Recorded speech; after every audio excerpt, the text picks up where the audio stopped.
Hello अस्सलाम वालेकुम guys, कैसे हैं आप सब। उम्मीद करता हूँ आप सब खैरियत से होंगे, ठीक ठाक होंगे। आप सबको वेलकम हमारे चैनल में।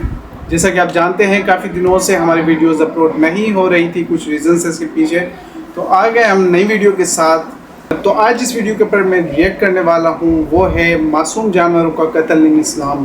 किसी हिंदू भाई ने सवाल किया है डॉक्टर जाकिर नाइक से, तो चलें देखते हैं डॉक्टर साहब ने क्या जवाब दिया।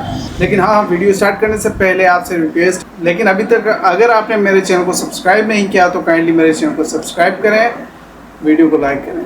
चलें बढ़ते हैं वीडियो की तरफ। मेरा नाम प्रसाद वेरनेकर है। नमस्कार नाइक साहब। मेरा सवाल ये है कि कौन सा धर्म, किताब या जाति ये इजाज़त देती है कि मासूम जानवरों का कत्ल किया जाए, I mean to fulfil his hunger और taste. Like in case of Muslim, you celebrate Bakri Eid which favours killing of goats, I mean as a means of festival. I mean, hearing to your comments on Islamism and other religions, what I understand is your religion favors this festival in a more spirited manner, because Hinduism doesn't do so. They don't believe in killing goats, but accept that there are non-vegetarians who prefer eating chicken and goat and others. But does Islam favor this thing? भाई साहब का बहुत अच्छा सवाल है। भाई साहब ने पूछा है पहले कि कौन सा मज़हब है जो मासूम जानवरों को कत्ल करने की इजाज़त देता है। फिर उसने कहा कि इस्लाम में आप जानवर का कत्ल करते हैं, आप नॉनवेज खाते हैं, हिंदू धर्म में इसकी ममानियत है। आपका सवाल है कौन सा मज़हब। पहले मैं इस्लाम का जिक्र करूँगा, बाद में इंशाअल्लाह दिगर मज़हब का भी जिक्र करूँगा।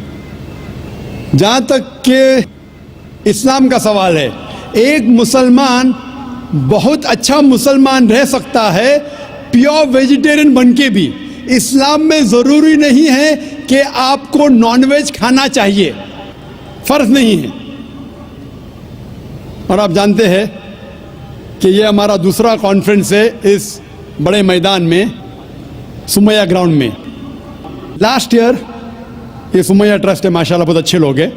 एक हफ़्ता पहले कॉन्फ्रेंस के पहले कहा कि हम नॉनवेज में नहीं मानते, आप नॉनवेज इस मैदान पे सर्व नहीं कर सकते। हमने कहा कि हम 9 महीने पहले बुक कर चुके हैं, एक हफ़्ते पहले आप बोलते ऑलरेडी स्टॉल दे चुके, ये नामुमकिन है। तो उनने अल्हम्दुलिल्लाह सुम्मा अल्हम्दुलिल्लाह हमारी बात रखी और लास्ट ईयर हमें नॉनवेज खाने की इजाज़त दी। इस साल जब हमने बुकिंग की, पहले शर्त लगाई कि इस मैदान में नॉनवेज सर्व नहीं होगा। हमने कहा ये आपका ख्याल है, हम आपके ख्याल की इज्जत करते हैं, क्योंकि इस्लाम में नॉनवेज खाना फ़र्ज़ नहीं है। इसीलिए आप देखेंगे फूड कोर्ट में भी नॉनवेज सर्व नहीं कर रहे। हमारे जो मुकर्रिरीन हैं, इस्लाम के विद्वान हैं, उनको भी हमने कहा, हमने माजरत चाही कि इस ग्राउंड पे हम आपको नॉनवेज नहीं सर्व करेंगे, क्योंकि ये मुसलमान की ज़बान है। हम जब ज़बान देते हैं उसका पालन करते हैं।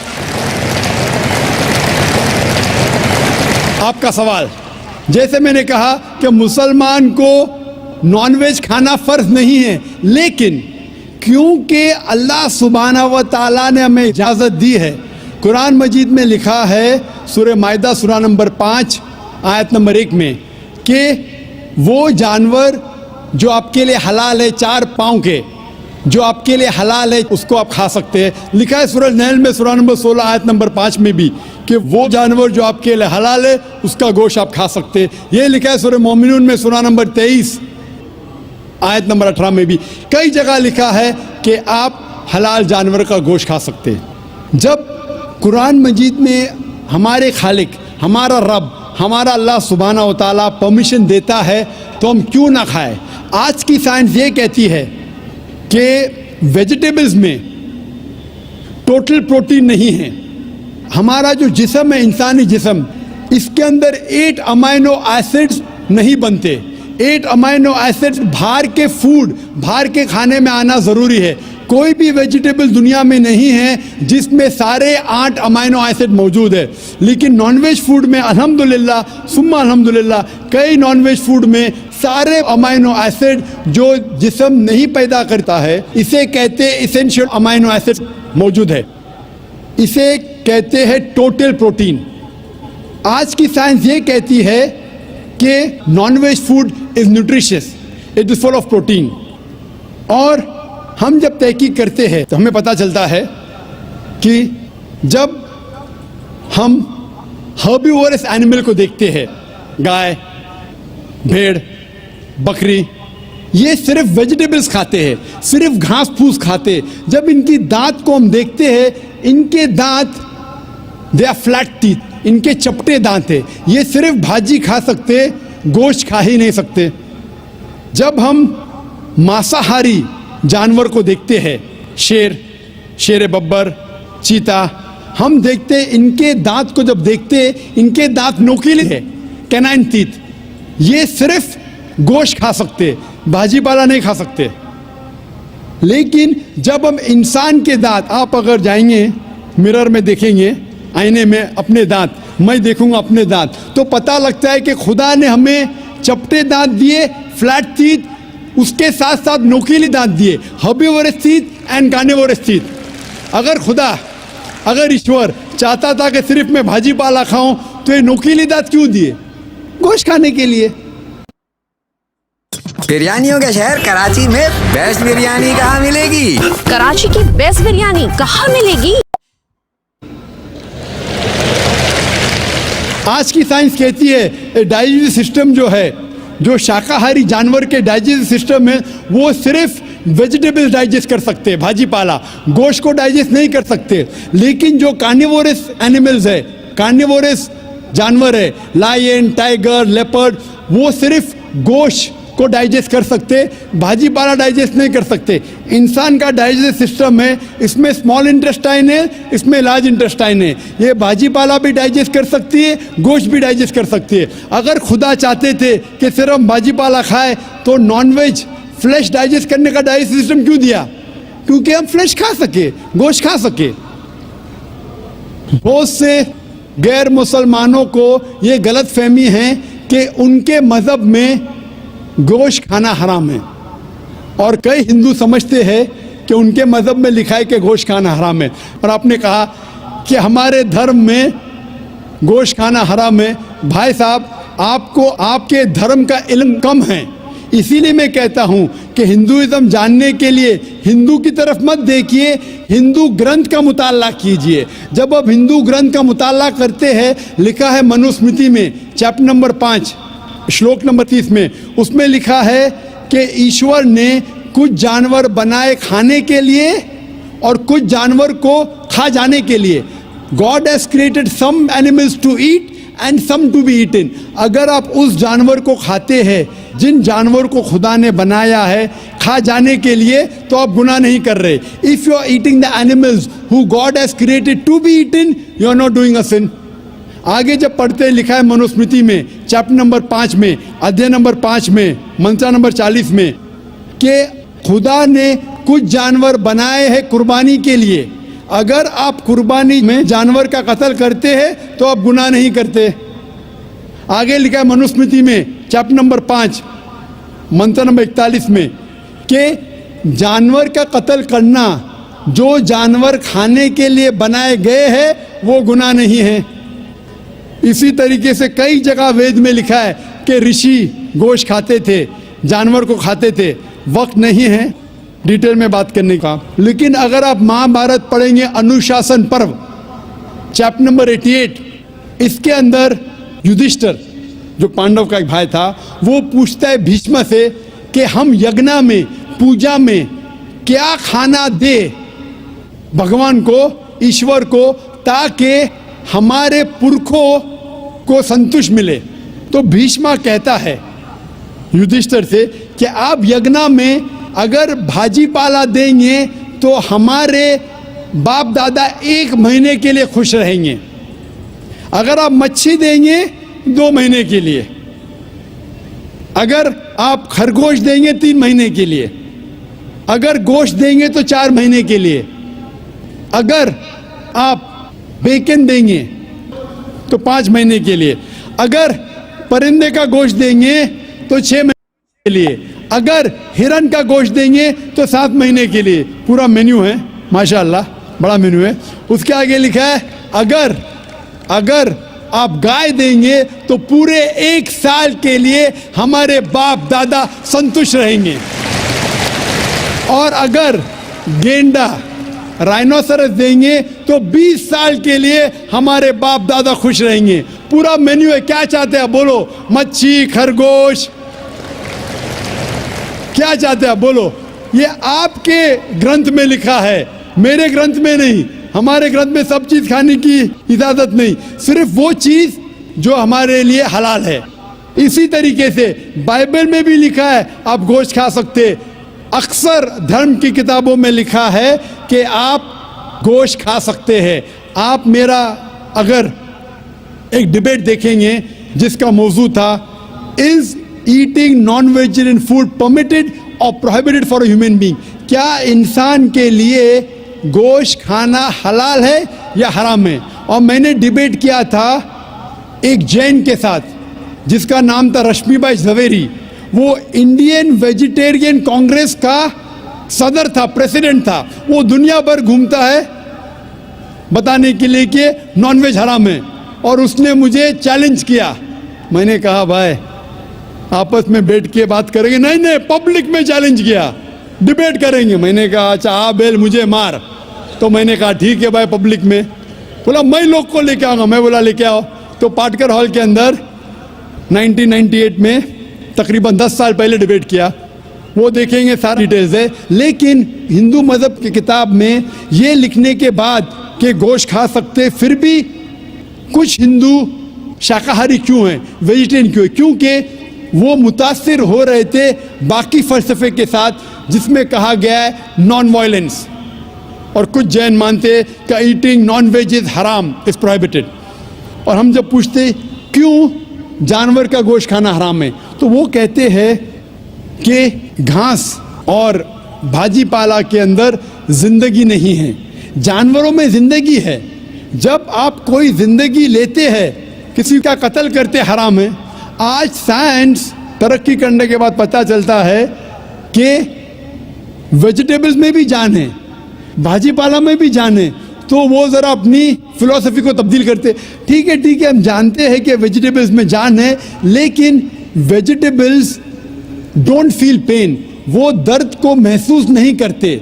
जानवर दर्द को महसूस करते, इसीलिए वेजिटेबल्स खाना गुनाह नहीं है, जानवर को खाना गुनाह है। अभी साइंस तरक्की करने के बाद हमें पता लगता है कि वेजिटेबल्स को भी दर्द होता है, लेकिन ये दर्द इंसान को सुनाई नहीं देता। वेजिटेबल्स भी अफसोस करते हैं, वेजिटेबल्स भी रोते हैं, लेकिन हमें सुनाई नहीं देता। तो अभी उनका फ़लसफ़ा बदल गया। वो कहते हैं अच्छा ठीक है, मानते हैं कि वेजिटेबल्स में जान है, वेजिटेबल्स को दर्द महसूस होता है, लेकिन वेजिटेबल के पास तकरीबन 3 सेंसेस है, जानवर के पास 5 सेंसेस है। इसीलिए जानवरों की जान लेना बड़ा गुनाह है बनिस्बत वेजिटेबल्स की। मैं कहता हूँ सिर्फ डिबेट के तौर पे, argument, for sake of argument, मैं आपकी बात मानता हूँ।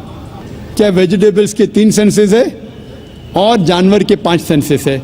मैं उस शख्स से सवाल करता हूँ कि मान लो आपका छोटा भाई गूंगा और बहरा पैदा होता है, वो सुन नहीं सकता है, बोल नहीं सकता।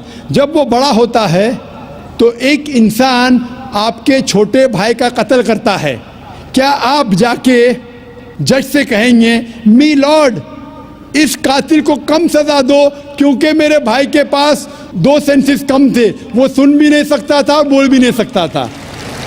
आप उल्टा कहेंगे मी लॉर्ड जज इस कातिल को डबल पनिशमेंट दो, डबल सजा दो, वो तो मेरा भाई मासूम था, बेचारा सुन भी नहीं सकता था और बोल भी नहीं सकता था। इस्लाम में 2 सेंसेस कम या ज़्यादा के वजह से कोई खाना हराम या हलाल नहीं होता है। जो चीज़ आपके लिए तैयब है वो आप खा सकते हैं। इसी तरीके से कई वजह, लेकिन अगर कोई नॉन मुस्लिम मुझसे ये कहता है कि मैं वेजिटेरियन हूँ, मुझे कोई गिला शिकवा नहीं, आपको नॉनवेज पसंद नहीं है आप मत खाइए, लेकिन कोई नॉन मुस्लिम, कोई गैर मुसलमान, कोई हिंदू मुझसे कहता है कि आप जानवरों का कत्ल करते हैं वो गुनाह है, तो मैं उनसे कहता हूँ इस बात को मैं तस्लीम नहीं करता हूँ। आप अगर गोश्त नहीं खाना चाहते हैं मैं आपसे खुश हूँ। अगर हिंदुस्तान में सब गैर मुस्लिम गोश्त खाने लगेंगे तो गोश्त का भाव बढ़ जाएगा। तो मुझे कोई गिला शिकवा नहीं अगर गैर मुस्लिम गोश्त नहीं खाते, लेकिन अगर मुझसे कहते हैं कि गोश्त खाना गुनाह है तो मैं ये जवाब देता हूँ। अभी आपको संतुष्ट हो चुका होगा कि साइंस के मुताबिक, आपके मज़हब की किताब के मुताबिक, कुरान के मुताबिक गोश्त खाने की इजाज़त है सारे इंसान को। Respected to Jakir Saab, I am Satyanarayana from Yeminur, Kurnool district, Andhra Pradesh. I am BTech graduate. Alhamdulillah, Allah gave Hidayat to me. I also reverted in Islam, but my parents are not accepted this.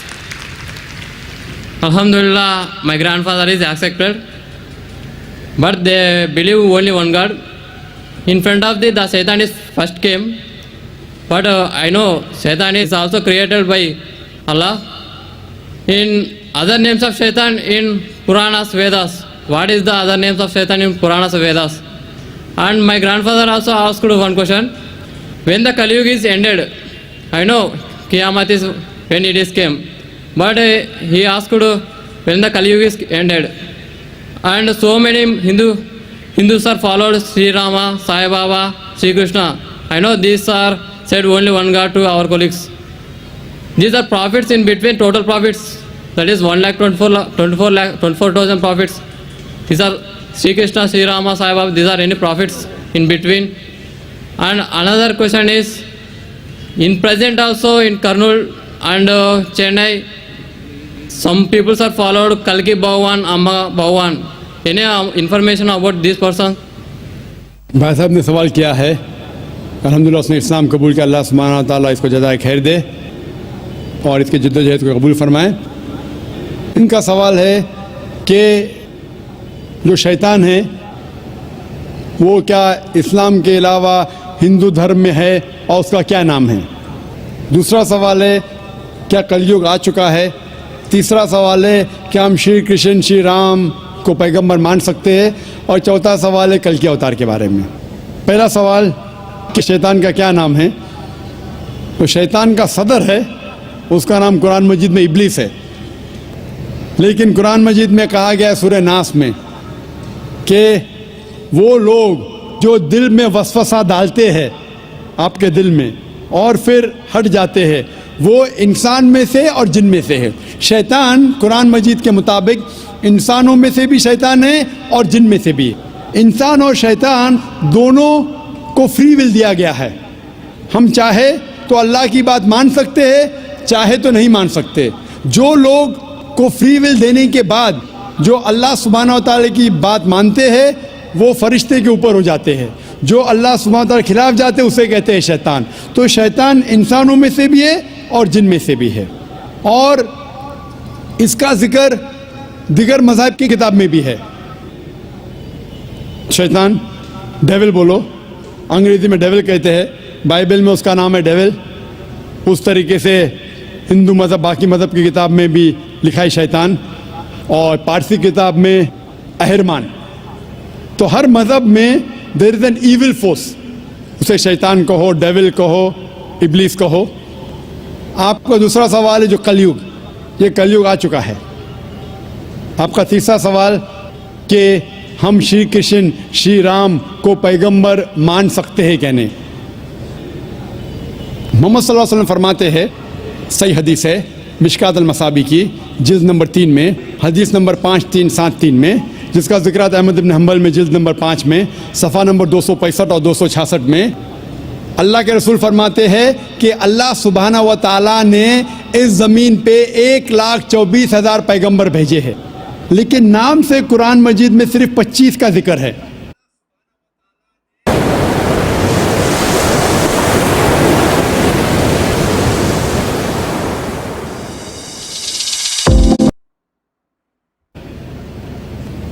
आदम अलैहिस्सलाम, नूह अलैहिस्सलाम, इब्राहिम अलैहिस्सलाम, मूसा अलैहिस्सलाम, ईसा अलैहिस्सलाम, मोहम्मद सल्लल्लाहु अलैहि वसल्लम, नाम से 25। लेकिन कुरान मजीद में लिखा है सूरह फातिर में सूरा नंबर 35 आयत नंबर 24 में, व इम मिन उम्मतिन इल्ला खला फ़ीहा नज़ीर, नहीं है कोई उम्मत जिसमें अल्लाह सुब्हानहु व तआला ने खबरदार करने वाला नहीं भेजा।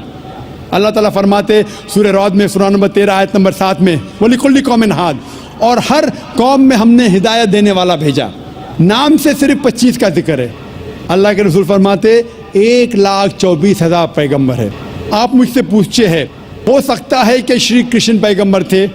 क्या हो सकता है कि श्री राम पैगंबर थे? क्योंकि कुरान मजीद में श्री कृष्ण या श्री राम का जिक्र नहीं आता है, नहीं कोई सही हदीस में आता है। इसीलिए मैं ये नहीं कह सकता हूँ कि ये पैगंबर थे। मैं ये कह सकता हूँ कि हो सकता है, मैं भी हो सकता है वो पैगंबर थे या हो सकता है वो पैगंबर नहीं थे, लेकिन ये नहीं कह सकता कि वो 100% पैगंबर थे। कुछ लोग कहते हैं राम अलैहिस्सलाम, ये गलत है, ये कहना गलत है। तो श्री कृष्ण श्री राम हो सकता है पैगंबर थे, हो सकता है नहीं थे, लेकिन अगर वो पैगंबर थे, जितने भी पैगंबर मोहम्मद सल्लल्लाहु अलैहि वसल्लम के पहले आए वो सिर्फ अपने लोगों के लिए भेजे गए थे, अपनी कौम के लिए, और उनका पैगाम महदूद था एक वक्त के लिए। इसीलिए आज आप चाहे इंडिया में जी रहे हैं या अमेरिका में या यूके में या सऊदी अरेबिया में, आज आखिरी पैगंबर जो कुरान में लिखा है सूरह अंबिया में सूरा नंबर 21 आयत नंबर 107 में, वमा अरसलना का इल्ला रहमतुल आलमीन, हमने मोहम्मद सल्लल्लाहु अलैहि वसल्लम को नहीं भेजा लेकिन सिर्फ रहमत बना के सारे आलमीन के लिए, सारे इंसानियत के लिए, सारे जहां के लिए। क्योंकि मोहम्मद सल्लल्लाहु अलैहि वसल्लम आखिरी पैगंबर थे, वो सिर्फ मुसलमान या अरबों के लिए नहीं भेजे गए थे, वो सारी इंसानियत के लिए भेजे गए थे। तो आज चाहे आप हिंदुस्तान में रह रहे हैं या यूएसए में या यूके में या सिंगापुर में या सऊदी में, आपको मानना चाहिए आखिरी पैगंबर मोहम्मद सल्लल्लाहु अलैहि वसल्लम में। और ये लिखा है हिंदू मज़हब की किताब में भी। जिस तरीके से आपने कहा कल के अवतार के बारे में, इसके ऊपर तकरीर दी थी मैंने लास्ट सैटरडे, एक हफ़्ता पहले 15 तारीख को इसी स्टेज पे एक हफ़्ते पहले मैं तकरीर किया था। मोहम्मद सल्लल्लाहु अलैहि वसल्लम का जिक्र मुख्तलिफ मजहबी किताबों में, और उसमें मैंने कल के अवतार का भी जिक्र किया था। लिखा है कल की पुराना में चैप्टर नंबर 2 में वर्ष नंबर 4, 5, 7, 11 और 15 में कि कल की अवतार आएंगे, ये भविष्यवाणी है। उसके वालिद का नाम है विष्णु यास, तर्जुमा करते हो जाता है अल्लाह का बंदा अब्दुल्ला। उसके वालदा का नाम है सुमति, तर्जुमा होता है अमन रखने वाली औरत, जिसका तर्जुमा होता है आमिना। कहा गया है कि वो पैदा होंगे संभाला में, अमन की जगह, तर्जुमा है मक्का। वो पैदा होंगे उस संभाला देश के सदर के घर में। हम जानते हैं मोहम्मद सल्लल्लाहु अलैहि वसल्लम कुरैश ख़ानदान में पैदा हुए। इस तरीके से डिटेल में मैंने जिक्र किया था एक हफ़्ते पहले कल के अवतार। ये कल के अवतार है आखिरी पैगंबर मोहम्मद सल्लल्लाहु अलैहि वसल्लम। आप ये बात अपने वालिद से कह सकते, और इंशाअल्लाह हम दुआ करेंगे कि आपके वालिद को भी हिदायत मिले। तो गैस ये थी वीडियो काफ़ी कमाल की थी। क्या खूबसूरत तरीके से डॉक्टर साहब ने जवाब दिया और ये बताया कि ये जो जानवर अल्लाह ने हमारे लिए हलाल किए हुए हैं, इसे खाना कोई गुनाह नहीं है, ज़िबा करना कोई गुनाह नहीं है हमारे लिए, हम खा सकते हैं, और इसे ना खाए भी हम ज़िंदा रह सकते हैं, कोई गुनाह नहीं। और ये भी बताया कि उन्होंने जिन्हें भगवान कहते हैं, हो सकता है कि ये नबियों में से हों, क्योंकि अल्लाह ताला ने कुरान पाक में फरमाया है कि 1,24,000 मैंने अम्बिया किराम भेजे हैं, मैंने नबी भेजे हैं, लेकिन चंद ही का मतलब मेंशन किया गया है कुरान पाक में, तो बाकियों के तो नाम भी नहीं जानते हम। हो सकता है कि इनमें से हों, मैं भी ना भी हों। तो कैसी लगी आपको वीडियो? अगर आपको वीडियो अच्छी लगी हो तो काइंडली मेरे वीडियो को लाइक कीजिएगा, चैनल को सब्सक्राइब कीजिएगा। मिलते हैं नेक्स्ट वीडियो में, तब तक के लिए अल्लाह हाफिज़।